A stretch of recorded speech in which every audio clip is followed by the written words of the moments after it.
The sharp clack of heels on concrete hit like a countdown as I backed my 30-foot RV into my driveway. I knew that sound. Patricia Langston, the HOA president and self-anointed ruler of our cul-de-sac, was storming toward me like I'd just torched her prized azaleas. "Nathan Brooks," she bellowed, brandishing a manila folder like a weapon. "RVs are banned here. Bylaws, page 12, subsection B." I wiped my hands on a rag, turning slowly, voice steady. "Patricia, I read those bylaws before buying this house. Nothing bans RVs on private driveways." She scoffed, nearly choking on her own indignation. "I drafted those bylaws, Nathan. Don't lecture me." "Then you should have been clearer," I said, stepping closer, "because my lawyer checked they don't mention RVs." Her eyes narrowed, but she doubled down. "You've got 24 hours to move that eyesore, or we'll tow it and fine you $500. I chuckled. "You can't fine me for a rule that doesn't exist. Try towing it, and you'll meet my lawyer and the sheriff." Her face twitched, nostrils flaring. "You think you can outsmart this HOA? I've run this neighborhood for 15 years. I know every trick." "Then you missed this one," I said, pulling out my phone. "I've recorded our chat and emailed it to myself." Her jaw tightened. "You wouldn't dare," she hissed. "Already did," I replied, with highlighted bylaws waiting inside. She spun and stormed off, muttering about an emergency HOA meeting. By morning, an orange violation, immediate removal sticker was slapped on my RV's windshield. I peeled it off, pocketed it, and called the sheriff. Patricia had no idea she'd just ignited a war she couldn't win. Deputy Larson rolled up before noon, stepping out of his cruiser with the calm of a man who'd seen too much nonsense. I met him by the sidewalk, sticker in my pocket like evidence of a crime. "Nathan Brooks?" he asked, glancing at his notepad. "That's me. Thanks for coming." He eyed the RV, expression blank. "Got a call about a property dispute and towing threats. That right?" I pointed to Patricia's gray Colonial 2 doors down. Patricia Langston, HOA president, stuck this on my RV and threatened to tow it, even though it's on my driveway.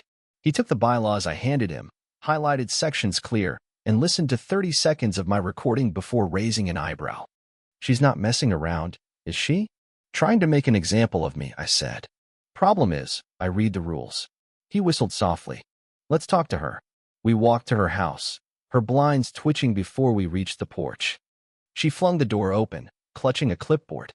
"Officer, thank goodness. This man's RV is ruining our standards, and he's defiant." Larson raised a hand. "Ma'am, I've reviewed his bylaws. They don't ban RVs on driveways. Without a signed agreement saying otherwise, you can't threaten towing." Her jaw clenched. "It's about uniformity. That RV's an eyesore. Uniformity isn't enforceable without a covenant," Larson said. "You can't just decide what's an eyesore. One more threat, and we're talking coercion." Her face flushed crimson. "You're siding with him?" "I'm siding with the law," he said coolly. "He's within his rights." She slammed the door, windows rattling. Larson turned to me. "I'll file a report. If she escalates, call us. Towing's a crime without authorization. Get cameras." I spent the afternoon installing 2 motion-activated cameras, one on the RV, one on the yard. Neighbors strolled by, curiosity barely veiled. Mrs. Ellison, a retired librarian, paused.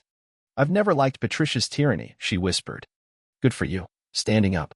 That evening, from my porch, I watched the neighborhood hum. By dusk, a crowd gathered at the community bulletin board. I stayed put, but saw them pointing at Patricia's latest memo. Morning confirmed it. A bold notice demanded RVs, trailers, and oversized vehicles be removed within 24 hours or face $100 daily fines. Someone had scrawled in red ink, "Not legally binding. HOA needs a vote." I grinned. Someone else had read the fine print. That afternoon, a hand-delivered letter summoned me to an emergency compliance hearing Friday at the clubhouse, accusing me of defying community standards. This wasn't about my RV Anna Maria, it was about Patricia's power. I scanned the letter to my lawyer, Tom, a former colleague from my logistics days. "She's bluffing," he said. "New rules need a vote. This hearing's a sham, but I'll be there." Friday, I entered the clubhouse with Tom, his navy suit sharp, a leather folder in hand. The room was packed, tension thick.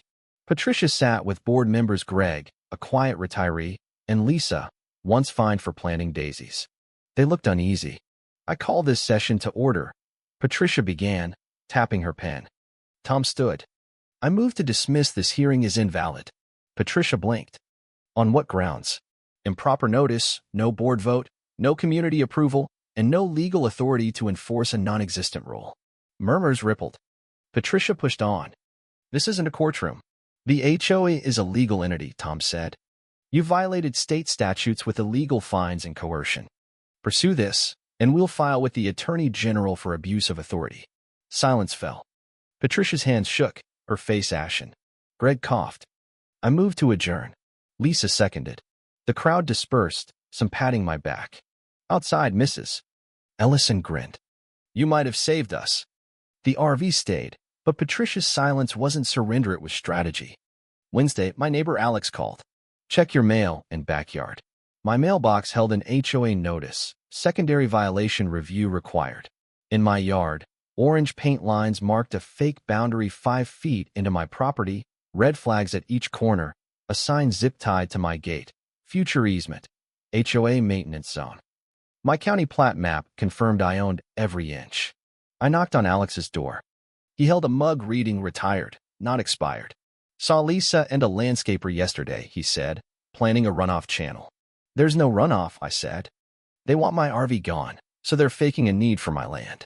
He handed me his phone photos of Lisa with a clipboard, a contractor marking my grass. I printed them and drove to the county planning office. Clerk Sandra pulled my parcel records. No easement filings, she said, eyeing the photos. Report this. It's illegal without zoning approval. I filed a county complaint and left the photos with the sheriff's office. Friday, my backyard camera caught 2 hooded figures at 3:30 a.m., one with a key, stealing my generator and solar panels. The stiff-legged walk of one screamed Greg, the absent board member. Deputy Larson arrived, pausing the footage on Greg's half-lit face. Enough to question him, he said. A key means someone gave access. Only me and the HOA had copies, I said. That evening, cruisers swarmed Greg's house. He was cuffed, head down. Detective Harper called. Found your gear in his garage and an HOA master key, likely signed out by Patricia. By Monday, a county inspector, Carl, confirmed the illegal flags. No survey request, he said. The HOA's in violation. A zoning board letter followed, CC'd to the HOA's council, slamming their unauthorized actions. Friday, Larson and Harper knocked. We're investigating HOA misconduct, Harper said, binder in hand. You're not alone. She showed an invoice with Lisa's signature, paying a contractor with HOA funds for my fake easement, unapproved by the board. Misappropriation, Harper said. 3 other cases landscaping to board relatives, fake repairs billed to owners. They targeted me to force out my RV, I said. Retaliation, Harper nodded. Coercive abuse. I gave a statement, Alex's photos, and Patricia's letter. At Thursday's HOA meeting, the room was packed, 3 deputies at the back, Harper up front. Patricia tried to start, but Harper stood. Cheryl Andrews is under investigation for financial misconduct. Deputies escorted Lisa out, pale and stammering. Patricia raged. This is a witch hunt. Harper didn't blink. We have bank records, contractor statements, forged documents. Expect DA contact. The room buzzed. A resident moved for a no-confidence vote on Patricia. It passed 29-2, Patricia one of the 2. Days later, a temporary committee audited the HOA. Patricia resigned before it began. A week later, my RV was burgled, generator and panels gone. Footage showed Greg's walk. He was arrested, my gear found in his garage with an HOA key.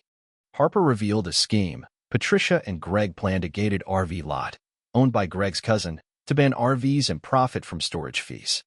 I testified at a hearing detailing every violation. Greg was denied bail. Patricia, hiding in a motel, was arrested for fraudulent transfers. Greg got 4 years, Patricia 6.5 for betraying trust. A new board erased fines, opened books, and rewrote bylaws. I declined a committee role but kept the RV, a symbol of fair rules. Mrs. Ellison brought cobbler, grinning. You showed us what a neighborhood should be. Kids played freely, and the street felt alive. 1 RV, a camera, and a stubborn man had toppled a petty empire. Faced an HOA tyrant? Share below. I'd love to know I'm not alone.